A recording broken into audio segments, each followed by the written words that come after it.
मेरठ में छात्रा हत्याकांड पर बवाल, पीड़ित परिवार से मिलने पर अड़े सांसद चंद्रशेखर आजाद।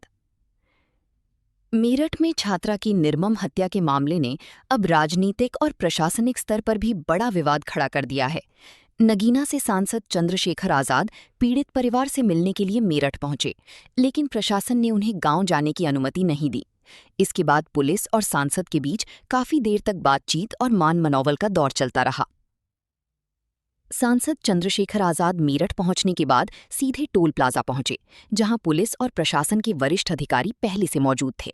प्रशासन लगातार उन्हें समझाने की कोशिश करता रहा कि कानून व्यवस्था बनाए रखने के लिए गांव में प्रवेश फिलहाल संभव नहीं है। हालांकि सांसद अपने रुख पर कायम रहे और पीड़ित परिवार से सीधे मुलाकात करने की जिद पर अड़े रहे। इस बीच छात्रा के गांव को पुलिस ने पूरी तरह सुरक्षा घेरे में ले रखा है। गांव के प्रवेश मार्गों पर बैरिकेडिंग की गई है और भारी संख्या में पुलिस बल तैनात किया गया है, ताकि किसी भी तरह की अप्रिय स्थिति से बचा जा सके। मामले ने उस समय और तूल पकड़ लिया जब मेरठ के वरिष्ठ पुलिस अधीक्षक एसएसपी अविनाश पांडे का प्रदर्शन के दौरान कुछ लोगों को थप्पड़ मारने का वीडियो सामने आया। इस घटना को लेकर विपक्ष और सामाजिक संगठनों ने पुलिस की कार्यशैली पर सवाल उठाए हैं। इसी घटनाक्रम के बीच सांसद चंद्रशेखर आजाद मेरठ पहुंचे और पुलिस की कार्रवाई पर नाराजगी जताई। सूत्रों के अनुसार प्रशासन ने टोल प्लाजा पर ही पीड़ित परिवार के कुछ सदस्यों को बुलाकर सांसद की मुलाकात कराने की व्यवस्था की, ताकि गांव में भीड़ और तनाव की स्थिति पैदा न हो। हालांकि सांसद का कहना था कि वे पीड़ित परिवार से उनकी घर जाकर ही मिलना चाहते हैं। फिलहाल पूरे मामले पर प्रशासन की नजर बनी हुई है। गांव और आसपास के इलाके में सुरक्षा व्यवस्था कड़ी कर दी गई है, जबकि छात्रा की हत्या और उससे जुड़े घटनाक्रम को लेकर लोगों में भारी आक्रोश देखने को मिल रहा है। पुलिस का कहना है कि कानून व्यवस्था बनाए रखना उनकी प्राथमिकता है। वहीं पीड़ित परिवार को न्याय दिलाने की मांग लगातार तेज होती जा रही है। मेरठ से दीपक वर्मा की रिपोर्ट। अगर आप चाहते हो कि इस तरह की घटना कोई दुख पीड़ा हो और मैं जाकर परिवार की मदद कराऊं, तो मुझे भी ऐसा माहौल चाहिए आप लोगों से। ये ड्रामा नहीं चलेगा, ठीक है? इस तरह का व्यवहार आप लोग कर रहे हो भेड़ बकरे जैसा, ऐसा नहीं होता। भेड़ बकरे को न्याय मिलता है क्या? उनकी तो बलि दी जाती है। इंसान को एक बार कहकर समझ जाता है, वो सुन लेता है कि हमें एक आदेश दिया गया है। अब तुम लोग दोनों वहां पर आगे ना देखो, इसलिए मार खा रहे हो। मार खाने के लिए इधर का नंबर कोई और बहुत कारक नहीं है। अब तुम्हें मैं वहां समझा के हाथ से उसके कान में भी लगाया मैंने, जब वो फोन यूज करना है, बात में सुनने देनी है। और तुम दोनों वहां से उठ के देखो 2 मिनट में आ गए। कुछ बोले अभी नहीं। जब आप लोग अनुशासित होने, कहाँ से न्याय मिल जाएगा आपको? मुझे तो उसके भीड़ का काम करते दिनों मैं तो आदमी पहचानता हूँ, आवाज पहचानता हूँ। ऐसा थोड़ा ही कि मैं नहीं पहचानता, मैं सब पहचानता हूँ। लेकिन मैं जिसको एक बार से ज्यादा बार कह रहा हूँ, उसको क्या लगता है आपकी सिफारिश कौन कर देगा? अच्छा, कि मैं खूब याद रखूँ आपका चेहरा। भाई मंडल के लोग, जिले के लोग, जोन के लोग सिफारिश कर आएंगे तो मेरे पास ही ना एट द लास्ट। उस कमेटी में भी होगा तो मैं कलम फेरता रहूंगा कि भाई ये तो इस लायक है नहीं, ये तो नेता टाइप लोग, इनको तो बैठना ही नहीं, इनको तो खड़े रहना है।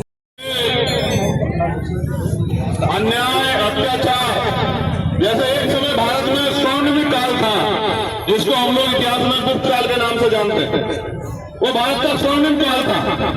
उसकी व्यवस्था ऐसी, जो अधिकारी अच्छा काम करेगा हम उसको फूल की माला बनाएंगे, लेकिन जो अधिकारी इस तरह से जो है कुचलने की कोशिश करेगा, आंदोलन करना हमारा संवैधानिक अधिकार है। ये हमसे कोई छीन नहीं सकता। अगर छीनने की हिम्मत है तो हमसे जो न्याय हमसे दूर से छीन के दिखाओ। हिम्मत है तो ऐसा माहौल पैदा करो कि किसी की बच्ची को मारने की हिम्मत किसी गुंडे बनाओ, ऐसा माहौल पैदा करो। सीना ठोक के कोई दोषी बचे ना, कोई निर्दोष जेल ना जाए। आप न्यायप्रिय कार्रवाई करो, निष्पक्ष कार्रवाई करो। हम जिम्मेदारी लेते हैं कि हम सब लोगों को कहेंगे कि कोई इस तरह का आंदोलन ना किया जाए, किसी निर्दोष को जेल जाना पड़े। हम नहीं कहते किसी निर्दोष को जेल जाना पड़े, लेकिन आप ये बताओ न्याय हमसे दूर क्यों है? कौन समाज पंचायत कर रहा है? कौन समाज आंदोलन कर रहा है? किस पे इतना समय? क्यों कोई सड़क पे आता है? सड़क पे आदमी तब आता है जब मजबूर हो जाता है कि न्याय नहीं मिलेगा। हम पे काम नहीं है क्या? हम पे काम, हम पे रोजगार है, हम पे अपनी पार्टी को आगे बढ़ाने के तमाम तरह के जो है प्रयास हमारे हैं। लेकिन फिर भी लगातार कभी हमें उत्तराखंड जाना पड़ता है क्योंकि पुलिस की बैरिकेडिंग लग जाती है। जितनी बैरिकेडिंग हमारे लिए लगाई है, अपराधियों के लिए क्यों नहीं लगाई आपने? हमारा कौन सी जगह कार्यकर्ता अरेस्ट नहीं किया, डिटेन नहीं किया आपने? मेरठ के कार्यकर्ता डिटेन किए, मुजफ्फरनगर के कार्यकर्ता डिटेन किए, यहां तक कि सहारनपुर के कार्यकर्ता डिटेन किए। ये आपका लोकतंत्र है? बिजनौर के कार्यकर्ता डिटेन किए। आप कहते हो कि आप लोकतांत्रिक हो। हमारी आस्था है संविधान में और मरते दम तक रहे कि हम हिंसक नहीं है। हमने जुल्म सहा और जुल्म के खिलाफ लड़े और हम संविधान से लड़ेंगे। हम किसी तरह की हिंसा का समर्थन नहीं करते, लेकिन जिनको पीट के जेल में भेजा गया वो भी किसी माँ के बच्चे, उनके बारे में भी सोचना पड़ेगा। क्या उनका स्वाभिमान सम्मान नहीं है? क्या वर्दी पहने लोगों का ही सम्मान है? जो आपके भाई वर्दी के बिना आपके भाई हैं जमीन पर संघर्ष कर, क्या उनका सम्मान नहीं है? उनका भी सम्मान है। अंतिम व्यक्ति का सम्मान का अधिकार देता है संविधान। आप नहीं कर सकते ऐसा और आपको खेद प्रकट करना पड़ेगा। आपको इस बात के लिए माफी मांगनी पड़ेगी कि आपने चाहे किसी के उकसाए पे, किसी के कहे पे, किसी को खुश करने के लिए या जानबूझ के जातीय मानसिकता से आपने कमजोर वर्ग के लोगों के आंदोलन के साथ साथ संविधान और न्याय के प्रति जो उनकी उम्मीद है उसको कुचलने का काम किया 2 दिन पहले। इस बात को सरकार को स्वीकार करना पड़ेगा और जवाब ये नहीं सरकार देगी। मैं आपको विश्वास दिला कहता हूं, आजाद समाज पार्टी भीम आर्मी कमजोर नहीं। हम लोग, अगर हमें आज हमारी परिवार से बात नहीं, चाहे मुलाकात कहीं हो, हम कोई तटस्थ नहीं है कि हम वहीं जाएंगे यहीं जाएंगे। हम चाहते परिवार से मिलना, वहां जाकर अगर आप वहां भी नहीं मिला सकते तो यहां मिला दो, मिलाने की व्यवस्था कर दो। हम यहां भी मिल लेंगे बड़ी पंचायत में, लेकिन हम अपने परिवार से आज मिलेंगे, मिलकर उनकी पीड़ा सुनेंगे, फिर यहाँ के अधिकारियों से अपनी बात रखेंगे और फिर अगर उनकी मांगे पूरी नहीं होगी तो फिर आज आंदोलन डिले हो सकता है, कुछ समय के लिए स्थगित हो सकता है, लेकिन खत्म नहीं होगा। मेरी बात का भी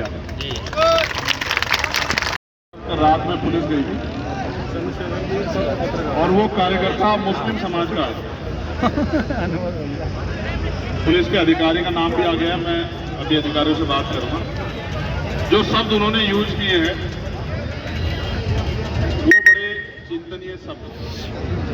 जब पॉज लें तब कटना है सेंटेंस। अभी तक तो ये धमकी मिलती थी, बुलडोजर चला दूंगा, ये कर दूंगा, कर दूंगा, लेकिन उन्होंने कल जाके कहा कि अगर कल आप प्रोटेस्ट में दिखाई देंगे,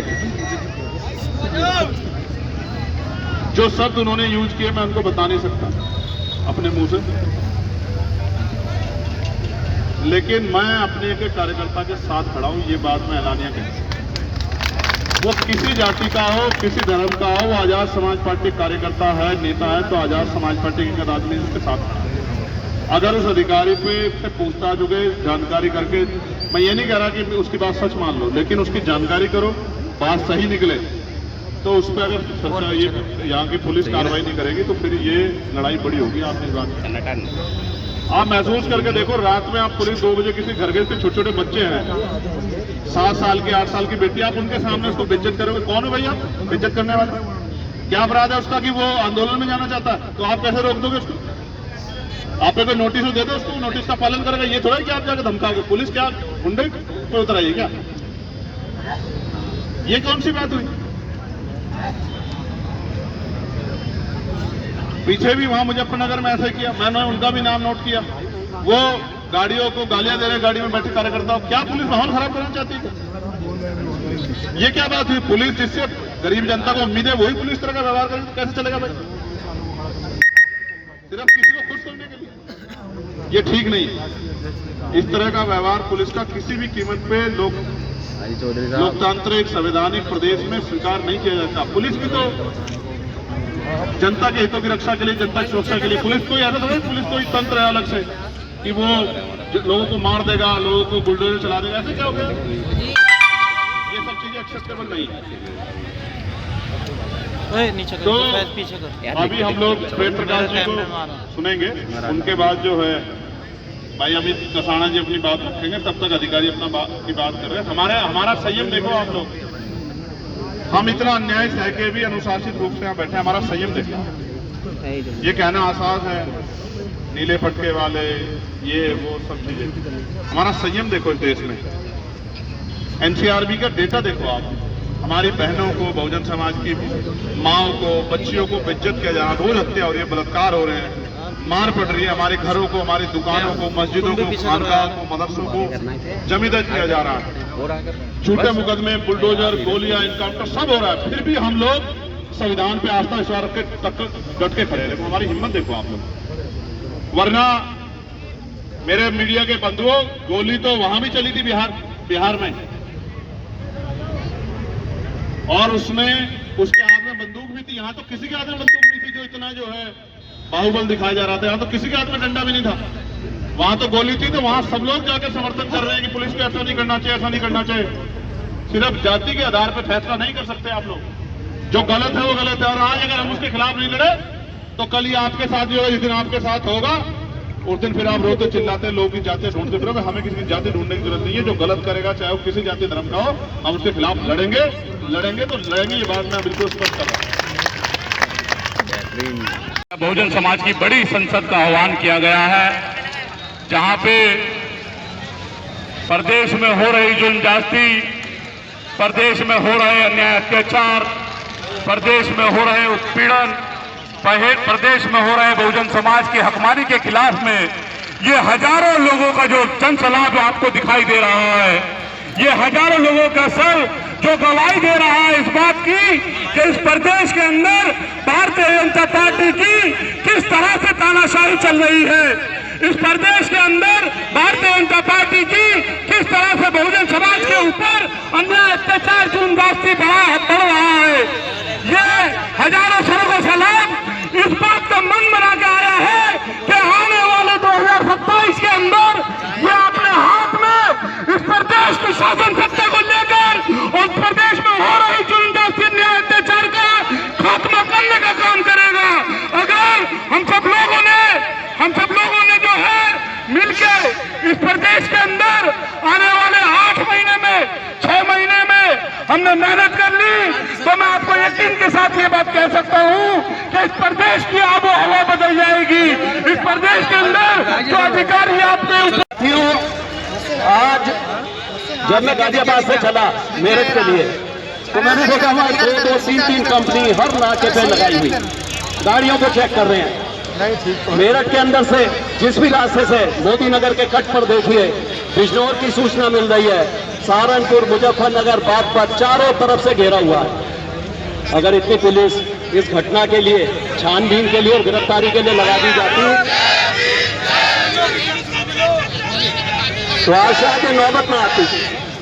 अभी भी बहुत सारी कार्रवाई बकाया है। SC/ST एक्ट लगाने में विलंब हुआ, गुमशुदगी दिख भी गई, लेकिन वो अपहरण का मामला था। उसके बाद जो दुराचार की भी बात सामने आई है, गिरफ्तारी तत्काल हो जानी चाहिए थी, तत्काल SC/ST एक्ट लग जाना चाहिए था इन अपराधियों के खिलाफ। और इन अपराधियों में एक व्यक्ति ने जो मदद की वो खाकी वर्दी में भी था, शायद उसी को बचाने के लिए कार्रवाई की गई है। मैं कहूंगा ये बिल्कुल एकदम गैर व्यवसायिक, अनप्रोफेशनल, जो पुलिस अधिकारियों को जो ट्रेनिंग दी जाती है उसके बिल्कुल खिलाफ। सबसे पहले तो जो FIR लिखने में ही डिले हुआ, आपने देखा होगा इसमें गुमशुदगी की लिखी है। मैं उसका नाम नहीं लूंगा, बच्ची का निर्भया नाम से संबोधित करूंगा, क्योंकि एक ऑफेंस होता किसी भी जो रेप विक्टिम है उसका नाम ले लिया जाए। लो जी, अब भाई चंद्रशेखर बैठ गए हैं, अब तो हमारे पार्टी के जो भी बड़े बड़े कार्यकर्ता सबको बैठ जाना चाहिए। आपके बीच में बैठ गए।